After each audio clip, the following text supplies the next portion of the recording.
Alam nyo ba ang isa pang tawag sa Valentine's Day? Para sa mga malungkot na single, ang tawag dito ay Singles Awareness Day. Para sa mga masaya na single, ang tawag dito ay Singles Independence Day. Pero sa mga walang pakialam, ang tawag dito ay Thursday. Buti pang kalendaryo, may date. Kayo ba, meron?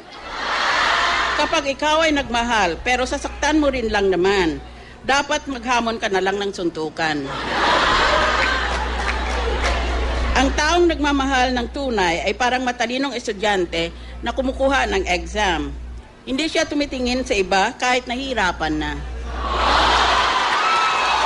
Para sa mga single, umuwi ng maaga mula sa school o sa trabaho,